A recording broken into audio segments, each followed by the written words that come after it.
All right. Thank you so much for joining us at Hoop Talk. It has been a while since we've done the show. So long.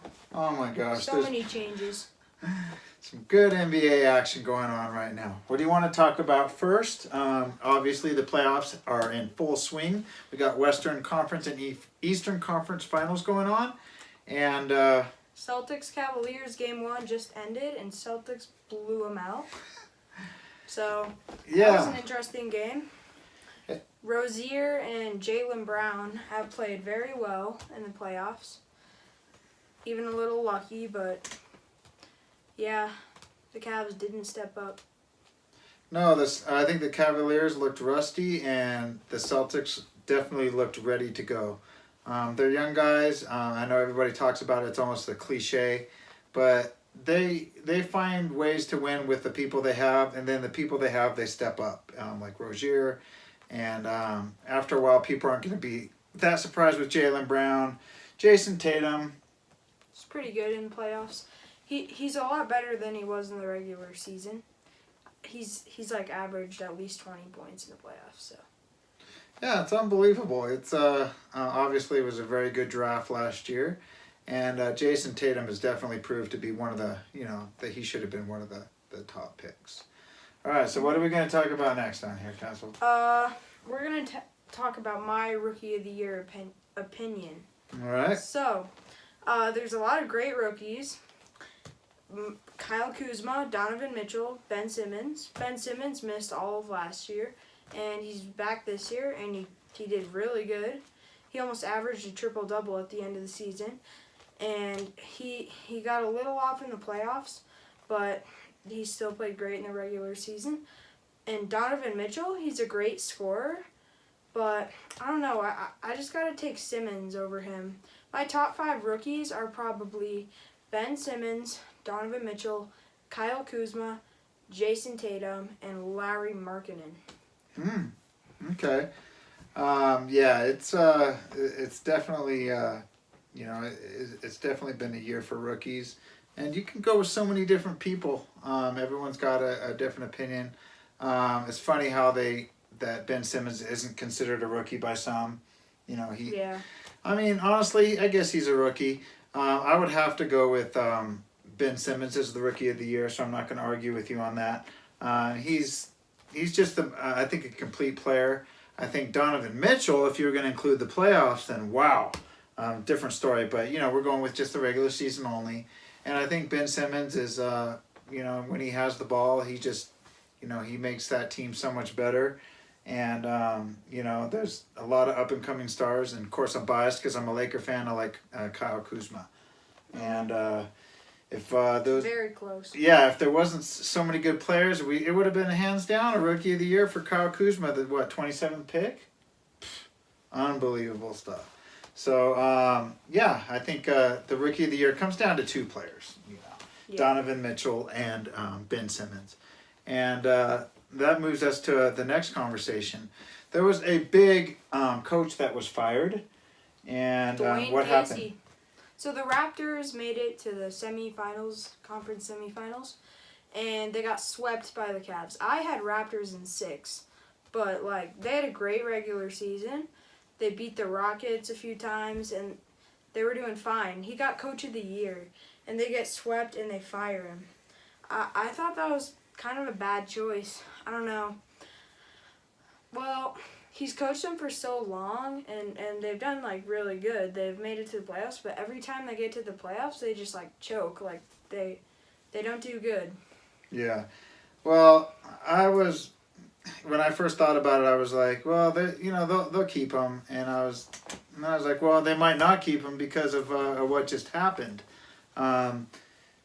He deserves to keep his job. As far as the business goes of the NBA, though, they almost had to let him go just as a token to let people know that they're going to change things up and to let people know that it's unacceptable to go down like that in the playoffs, whether it's to Cleveland, whether it's to any team. It wasn't about everyone made it about LeBron James, and he's played so well. But LeBron could have done what he did, and the Raptors could have made this competitive series, and they didn't. And And I think it has more to do with DeMar DeRozan and Kyle Lowry than it ever has to do with, with the coach, Dwayne Casey. But you can't fire your players, you can only trade them. And I think when people say that Dwayne Casey took the fall for the team, he did. But I also don't think he mentally believed that his team could get to the level that the ownership would need them to get to be successful in this league. And that's just basically what it came down to. I love Dwayne Casey. He'll get a new job instantly. For sure. He's already hired. I just hired him. Just kidding. Okay. What are we talking about next? Next thing we're talking about, this is big, the MVP, most valuable player. So, we got James Harden, my top three, James Harden, LeBron James, and Anthony Davis. So, let's talk about James Harden. His 60-point triple-double really impressed me, and he's gotten his team super far with the help of Chris Paul. And LeBron James, I'd say he's probably the MVP of the playoffs, but like James Harden has just done a lot for his team, and like I gotta give it to him. Well, I mean, you know me, I love to argue, but why would I argue about that? James Harden, he decided for everybody, I'll make this real easy decision for you. He's like, I'll make it easy. I mean, I think last year was, people were like, well, Westbrook or who, and I think, Westbrook definitely deserved it, but this year it's just James Harden, and a lot of times you're not inclined to be a fan of a player, and I'm not a big James Harden guy, but I'm a fan of the league. I'm a fan of what he's doing. I'm a fan of Mike D'Antoni, Coach of the Year. I mean, I would give him almost Coach of the Year, at least a big candidate for that. Mm-hmm. And of course they had Harden, and and they have Chris Paul, but that had the potential to be too many hands on deck, too many mouths to feed maybe, and it did not become a problem. And a lot of that is because James Harden is MVP, hands down. I mean, just an easy call to make. All right, so what else can we talk about? LeBron is having himself a special little playoff so far. Oh yeah. They went from struggling against the Pacers to, he's definitely doing something special. What have you seen from LeBron, Castle? Just 40 points, like 10 rebounds, like per game. Like that's super impressive. And even though like the Pacers almost beat him, I was going for the Pacers. Anyway, I'm not a big Cavs fan or LeBron, but like he like. I'm speechless. It's not that LeBron James is doing this, and I think he's been a special player for a while, but he gets played so much during the regular season. I thought Ty Lue overplayed him during the regular season. I was wrong. I thought he would, LeBron James he's in his 15th year, and he's playing like he's in his 10th year, and he's just peaking. And for that, he's maybe the closest we've seen to Michael Jordan. Maybe not. I don't know. Comes down to your opinion at some point. But LeBron James has definitely taken a Cavaliers team that how many games did they win during the regular season? I don't know, 48 or something. He's definitely made them. I mean, he's in the Eastern Conference, and maybe that wouldn't have meant something in the past, but right now, the East has some teams that can play some basketball. Mm-hmm. And obviously today he met his match with the Boston Celtics. That does not take away from what Michael Jordan, maybe there's a Freudian slip there, what LeBron James has been able to do for the Cleveland Cavaliers with basically very little help. I mean, come on, what help has he gotten? Slim and none. All right, Castle, what else are we going to talk about here? So, we're going to talk about the Western Conference Finals, Warriors and Rockets. That is probably going to be one of the best series, or the best. So, I'm going to have to say Warriors in 6. Even though the Rockets had a better regular season record, I just think that the Warriors are like the best team in the world. So the Rockets are going to have a challenge, so are the Warriors, but the Rockets don't really play a lot of defense, and the Warriors can just dominate. Yeah. Well, I think the Rockets do play defense, but only when they're playing offense. In other words, if their offense is rolling, and I think somebody mentioned this, but if their offense is rolling, then they get excited to play defense. But the difference between the Rockets and the Warriors is the Warriors have it entrenched in their game plan where they play defense every possession. They have guys that will get under your skin defensively every single possession. Now, for the Rockets to have a chance, and believe me, I want them to have a chance. I want this to go 7 games. If for the Rockets to have a chance, they're going to have to run the ball. They're going to have to not just rely on Chris Paul and James Harden. They're going to have to get Eric Gordon going. We need Trevor Ariza to score. Anderson's going to have to shoot very well. They will have to do things nearly perfect, and they're going to have to win game 1. If they can come out and win game 1, and maybe give the Golden State a little doubt, then maybe they can pull something off. Especially with Curry back. Like, the Warriors, they lost a game to the Spurs. Curry came back. They destroyed the Pelicans except for that one game. And I think they'll have one game like they did against the Pelicans where they just can't keep them from scoring. But other than that... Oh, and I hate to sound like Doris Burke, but they have Kevin Durant. Kevin Durant, what can Kevin Durant do to get any better? Kevin Durant, he's a decoy on the best team in the league. Well, he's not exactly a decoy, but there's too many guys to guard on Golden State, and there's Klay Thompson and all these guys. They're not huge, but they're big enough to guard you. And Draymond Green is playing well. They got 4 All-Stars. Yeah, they've got plenty of talent. And you said, 6 games for Golden State? I'm hoping it goes as far as it can go. I'm going to say 4-1 Golden State. And I hope Houston can win some more games. But I don't know if that's going to happen. All right, let's talk about OKC a little bit, maybe Paul George a little bit. We are Laker fans, and I don't know if we would... I think we do want Paul George to come to the Lakers, but I guess the price is is the only thing in discussion. I don't want to give up young guys for him. But let's talk about OKC a little bit. Did they underachieve? What did you see from OKC in the playoffs and in the regular season? Underachieved against the Jazz. The Jazz got them, 4-2? Yeah, 4-2. So 4-2? Yeah. Okay. Anyway, and I saw the stats of one game. I didn't watch it, but I saw Paul George had 5 points, 6 turnovers, and Westbrook had to carry them. He had 46, but Carmelo Anthony's getting mad that he's getting benched or something. Retire. I'm sorry. Yeah. Well, I mean, I think that Westbrook was trying to do everything for the team, and then he took criticism for that. He shouldn't take that many shots, and he shouldn't try to carry the team. He shouldn't box out his teammates. People were saying that he did that to try to average a triple-double or something. Yeah, I don't know. I don't necessarily buy into that. I just don't think that the combination of Westbrook, Paul George, and Carmelo Anthony really worked out to be what they hoped it would be. I think they were successful at times. They could be an offensive machine, but in the playoffs, whatever weaknesses they had just got exposed. Now the Jazz I don't know if they overachieved or if they surprised people. Ricky Rubio surprised me. Yeah. During the whole season. Yeah, Rubio. He's a scorer now. Yeah, Rubio played very well before he went down. Very balanced play. And they definitely surprised the OKC Thunder. I think moving forward that Paul George, I don't think he'll stay there.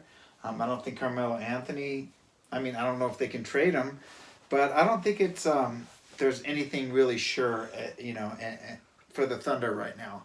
And I know they said they were going to back up Billy Donovan. I think maybe they should look at other coaches, to be honest with you.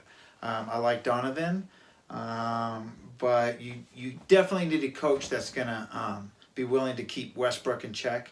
And I don't know if that's necessarily happening, but Westbrook's your man. You love him or hate him, he gives you the best chance to win. And for some reason, it just didn't happen for that team against the Jazz. All right, we got kind of a long show going here, but we're gonna we still need to talk about the Lakers, don't we? Oh yeah. Do you have something you want to talk about first? Well, I guess we could talk about all the trades that have happened. Oh my gosh, there's been a slew of trades. We haven't done this Hoop Talk in like a while, so lots of things have happened. So first I'm going to talk about Kyrie Irving and Isaiah Thomas. So Kyrie Irving requested a trade from the Cavs. I don't know what happened there, but the Celtics traded Isaiah Thomas, which went off in the 2016-17 season. So they got Isaiah Thomas and Jay Crowder, I think, and the Cavs, they just didn't like him, I guess. So Isaiah Thomas was injured. He came back late in the season, and he hadn't even played like 60 minutes or something before they traded him to the Lakers for some young guys. I was kind of sad. Jordan Clarkson, Larry Nance Jr., and we got Channing Frye too in a draft pick.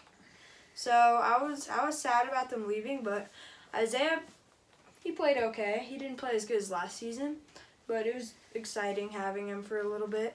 I don't think he'll be with us next year, but who knows. And the next trade I want to talk about is there's a few involving the Clippers. So of course Chris Paul and the Rockets. I think the Clippers got like Lou Williams. I'm not sure who else, but anyway, Chris Paul went to the Rockets, and Blake Griffin. Later in the year, he went to the Pistons for Tobias Harris and I think Avery Bradley. Anyway, he hasn't done much this season, and like you were saying earlier, he's turned into like a shooter now instead of like a big dunker. So yeah. Yeah, there's been a lot of movement going on. If I'm not mistaken, though, I think Chris Paul signed with Houston, did he not? Oh, did he? Maybe as a free agent. I don't know. We follow a lot of teams. We primarily follow the Lakers, but sometimes some of our facts aren't completely straight. So if we do miss out on stuff, then let us know. But the point that he's making is that, there's definitely been some movement. I think by Detroit getting Blake Griffin, I don't know if it worked out like they thought it would. He's a good player, but they didn't win a lot of games. They didn't make the playoffs.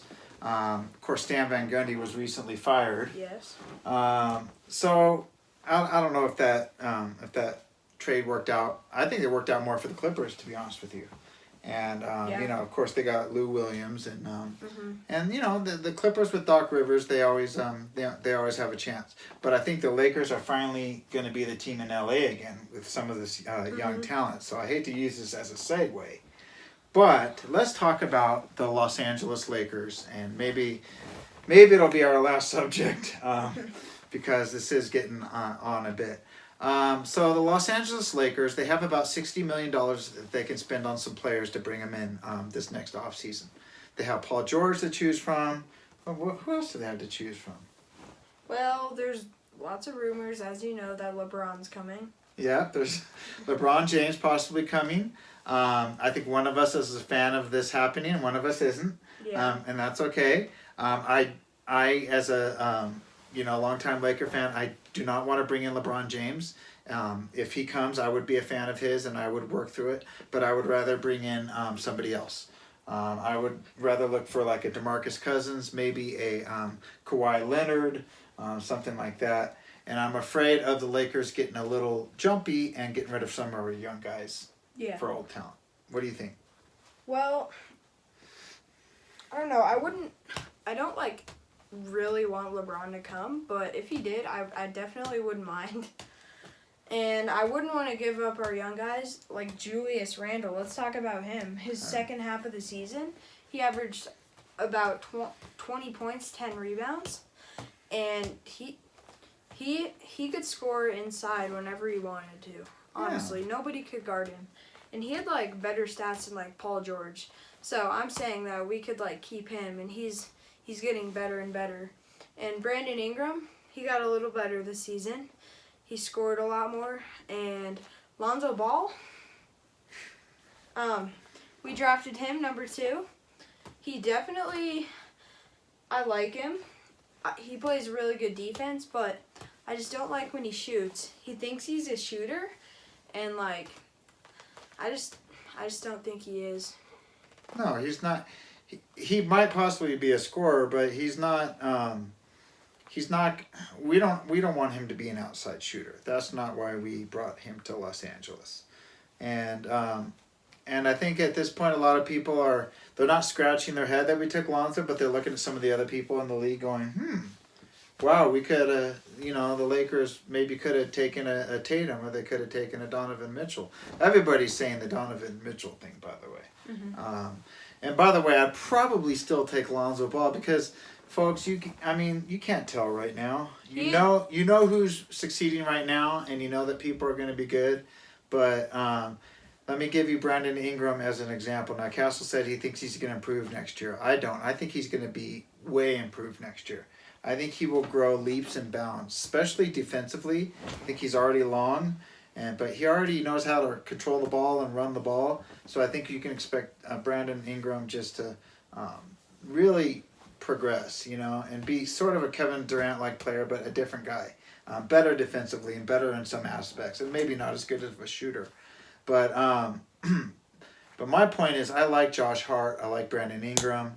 I like Kyle Kuzma, and I like Lonzo Ball, and I like Thomas Bryant. And I would like to hold on to these guys to see what we have before we trade them. And considering that we already have money to spend, why not bring people in via free agency or not at all? That's what I. I was reading this thing, and all you haters for Lonzo saying he's like a bust. He has like way better rookie stats than Kobe. So just think about that. What Lonzo Ball will give you every night is defense, and he will give you rebounds, and he will give you assists. Effort. Now, if he wants to score more, he can, and he can shoot a better percentage. He just needs to shoot less threes, and he needs to shoot more of his mid-range. Like, he needs to practice his mid-range. Mm-hmm. He shouldn't even practice three-point shots. And he can dunk, too. And he can dunk. He needs to score those layups. So, we really appreciate you joining us here on Hoop Talk. Yeah, it's been a good one. It's catching up. Man, it's a heck of a time to be a fan in the NBA. We'll see what happens in the playoffs. And if you're Boston, you're stoked. If you're the Sixers, you're stoked. If you're the Lakers, you're ultra stoked, even though we're biased on that. We won 35 games. 35, baby. Okay, the final question is, who's going to win the championship? Warriors. Yeah, the Warriors got this thing probably locked in unless there's an injury. But that's why they play the games. And I'm really hoping that Houston proves me wrong. And I hope they make it a series that is long. Yes. All right. So we'll see you in the finals, huh? Bye. Peace out.